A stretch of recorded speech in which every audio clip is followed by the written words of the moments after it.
Snow doesn't lie about what it's done. It lies about what it's about to do, constantly, convincingly, right up until the moment a slope releases and proves every reassuring signal wrong in under 4 seconds. I've spent 28 years reading snowpack the way some people read weather in a held breath before a storm, not from a single instrument, but from 100 small, half-conscious observations stacked across decades, the specific sound a ski makes crossing a wind-loaded slope, the particular sheen of surface snow that's been scoured and redeposited by wind nobody standing at the base of the mountain ever felt. My name is Ingrid Thorsen. I've been Snow Safety Director at Cairnmore Ski Resort for 19 years, the last 28 in avalanche control work across 3 different mountain operations before this one.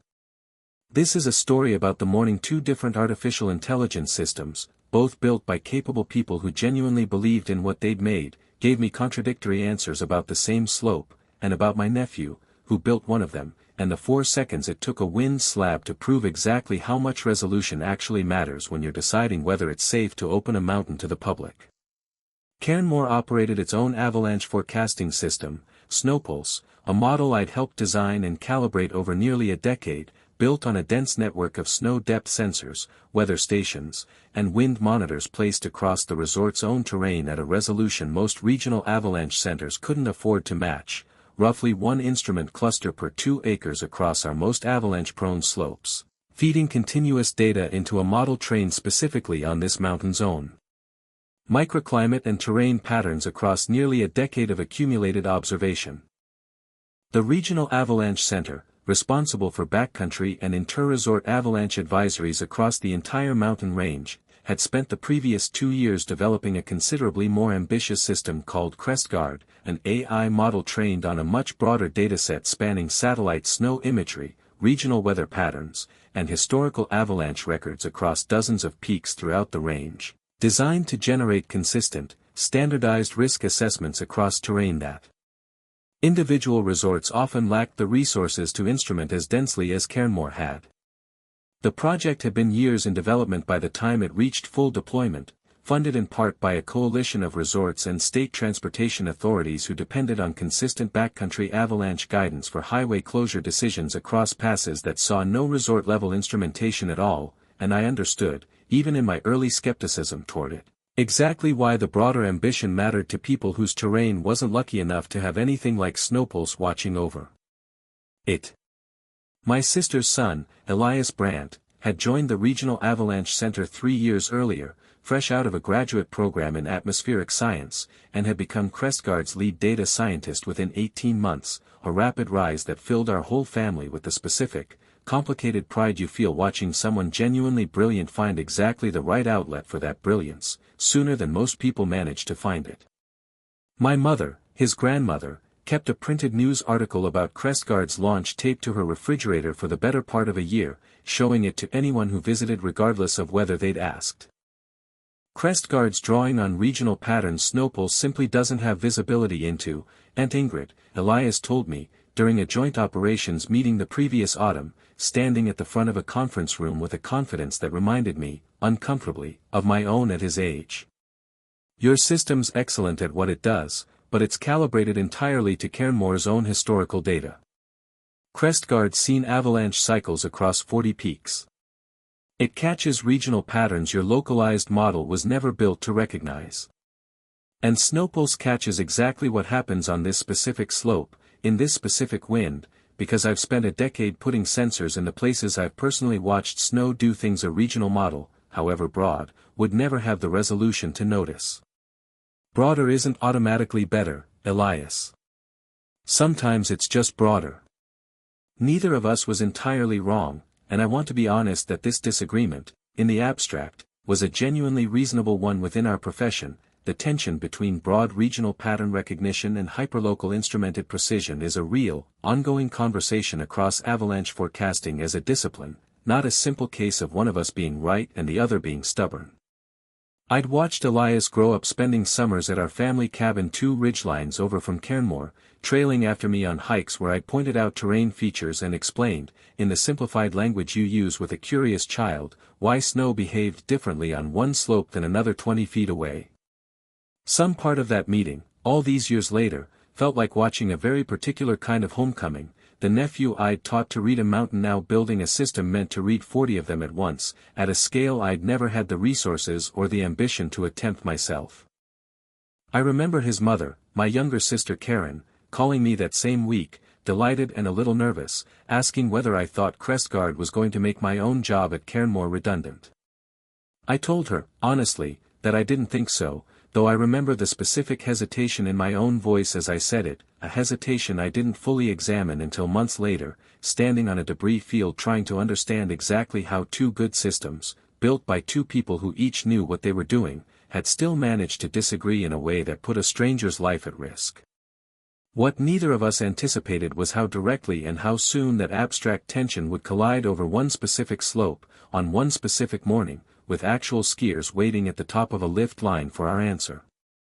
The morning this story turns on was the second week of February, 3 days after a significant snowfall event had deposited nearly 2 feet of new snow across the range, followed by 48 hours of sustained cross-ridge wind that had redistributed that fresh snow unevenly across Cairnmore's terrain, precisely the kind of wind-loading scenario that produces the specific hazard I've spent my career most worried about. Wind slabs, dense, cohesive layers of wind-deposited snow sitting on top of a weaker underlying layer, capable of releasing suddenly and catastrophically under the weight of even a single skier, in terrain that can look, to an untrained eye, indistinguishable from perfectly stable snow 10 feet away. I'd walked the upper ridge of Widow's Traverse myself at dawn that morning, the way I walk it most mornings after a significant wind event, feeling the particular hollow, wind-packed density under my boots that I've learned, across decades, to treat as a warning worth taking seriously even before any instrument confirms it. Crestguard's regional risk assessment for our range that morning rated the overall avalanche danger as moderate, with specific guidance suggesting wind-loading effects across the region had been, broadly consistent with manageable slab formation, a conclusion drawn from satellite imagery and weather station data across the full range that showed generally similar wind patterns and snow redistribution across most monitored slopes. It was a reasonable, defensible regional assessment, and I want to be clear that nothing about it was carelessly produced. The model had simply never been built to see the specific thing I was standing on top of that morning.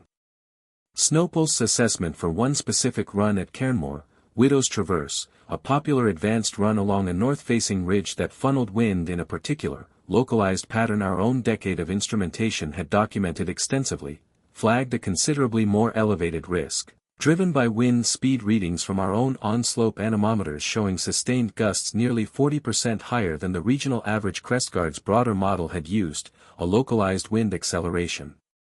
effect produced by the specific shape of Cairnmore's own terrain that a regional model, sampling wind data at a coarser resolution across the whole range, simply didn't have the sensor density to capture.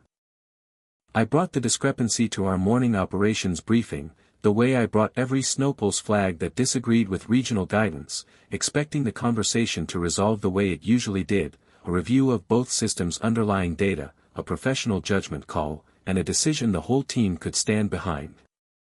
I laid the two assessments side by side on the briefing room table, the way I'd done dozens of times before with less consequential disagreements, and watched my team's faces as they read through both, the same careful, weighing expression I'd trained into every one of them across years of exactly this kind of morning ritual. The coffee going cold in front of each of us the way it always did on mornings the decision took longer than we wanted it to. Elias was on site that morning, present for a scheduled joint validation session between Crestguard and several resort-level systems across the range, a coincidence of timing that placed him directly in the room for a disagreement that would otherwise have been resolved entirely between me and my own operations team. Widow's Traverse is well within Crestguard's moderate rating for the region, Aunt Ingrid. The wind differential Snowpulse is showing could easily be sensor drift on an aging anemometer rather than a genuine localized effect. When's the last time that specific unit was recalibrated? 11 weeks ago, against a portable reference instrument, the same protocol I've followed on every sensor on this mountain for a decade. The wind differential's real, Elias. I've watched wind do exactly this on that ridge more times than I can count, long before either of our systems existed. I'm not questioning your experience. I'm questioning whether one aging localized sensor network should override a model validated across 40 peaks and 3 full winters of regional data. And I'm telling you that one specific ridge, in one specific wind pattern, is exactly the kind of detail 40 peaks of average data was never built to catch. I want to describe honestly why I didn't simply hold my ground and keep Widow's Traverse closed that morning, because it would be easy to tell this story as a simple case of institutional pressure overriding good judgment, and the truth is more complicated than that. CrestGuard's regional assessment carried real operational weight beyond Elias's personal confidence in it. The Regional Avalanche Center's rating directly informed the resort's insurance liability framework, and opening terrain against a regional, moderate, rating, based on a single resort-level systems disagreement, required a documented justification our resort's own risk management protocol didn't make lightly, particularly on a holiday weekend when Widow's Traverse's closure would meaningfully affect guest experience and, less nobly but still relevantly, resort revenue during one of our busiest weeks of the season. My own operations team was split, in a way that genuinely surprised me at the time.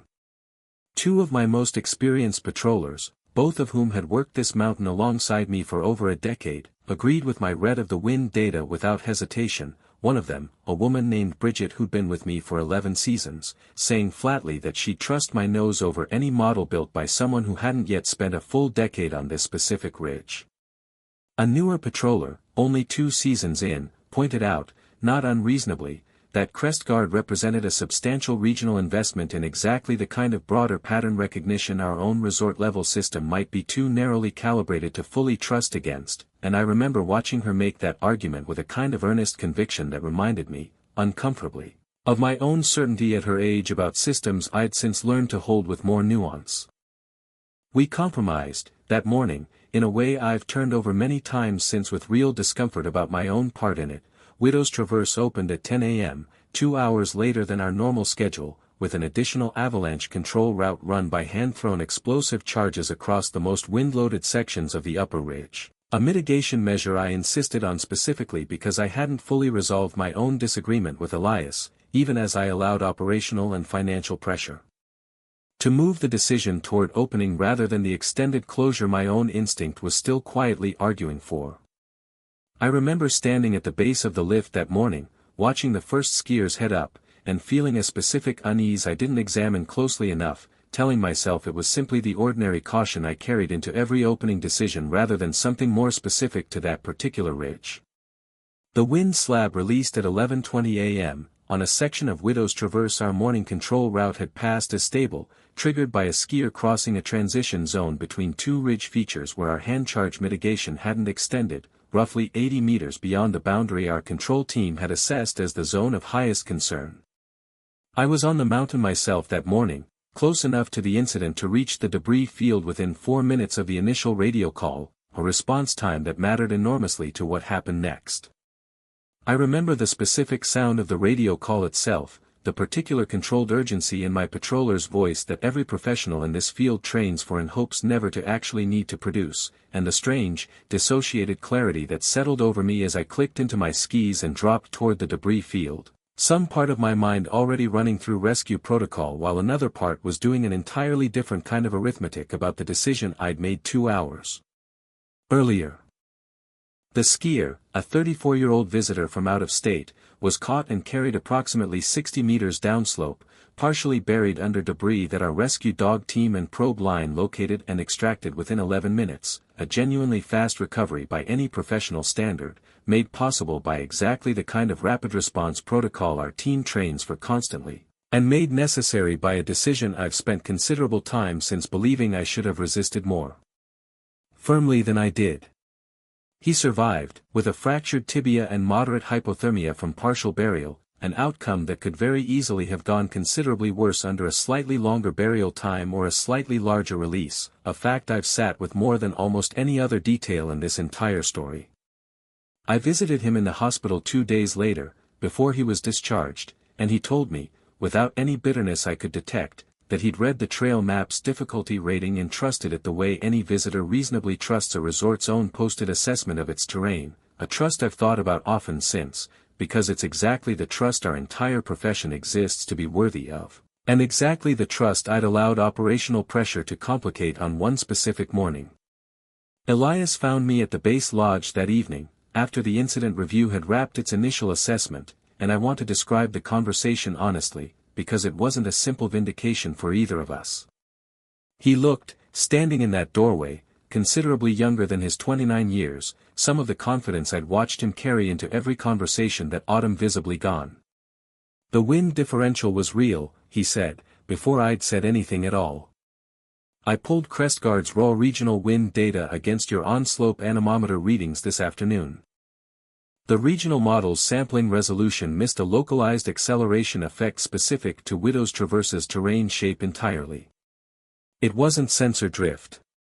It was exactly what you said it was this morning. I still agreed to open the run 2 hours late instead of holding it closed entirely, Elias.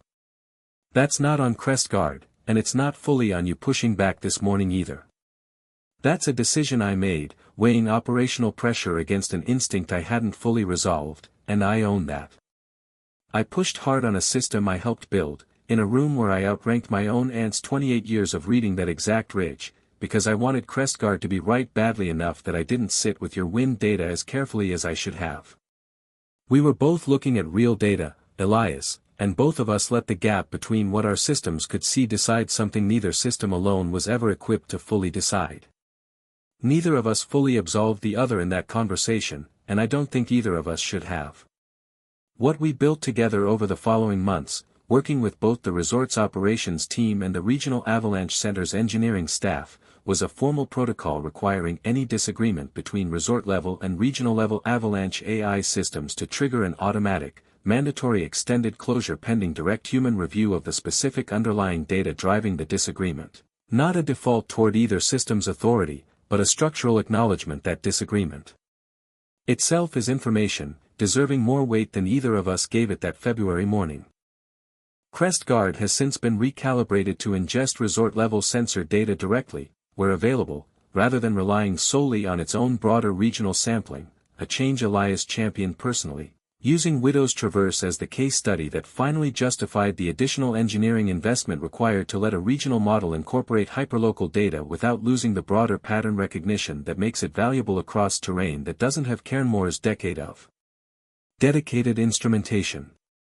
He drove up to Cairnmore himself, that following summer, to help install 3 additional sensor clusters along the upper ridge, the two of us working side by side through a long August afternoon the way we hadn't since he was a teenager trailing after me on this same mountain, learning to read terrain I'd since spent a whole career instrumenting.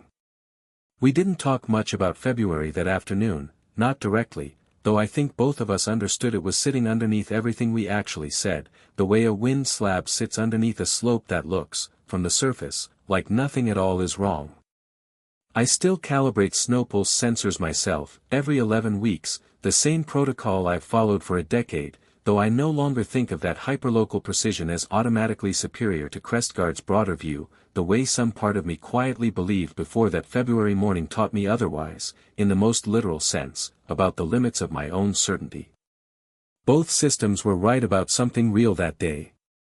Neither was complete on its own, and the 60 meters that skier traveled down that slope were the actual, physical cost of two good systems disagreeing without either of us treating that disagreement with the seriousness it deserved. Elias and I talk most weeks now, about CrestGuard's ongoing integration work, about the protocol we built together, about a profession where the honest answer to, which system do you trust, is turning out to be neither one alone, reliably, in the specific terrain where the stakes are highest and the resolution gap between broad and local matters most.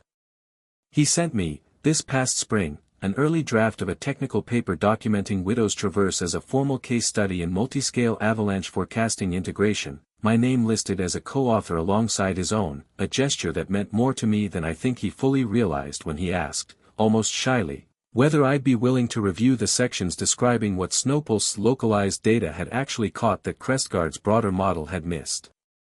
Snow still doesn't lie about what it's already done. What I've learned, in the year since Widow's Traverse, is that it lies most convincingly, and most dangerously, in exactly the gap between two honest systems that each only ever had part of the truth, and that closing that gap took both of us, together, taking that disagreement itself more seriously than either of us was willing to on the one morning it mattered most.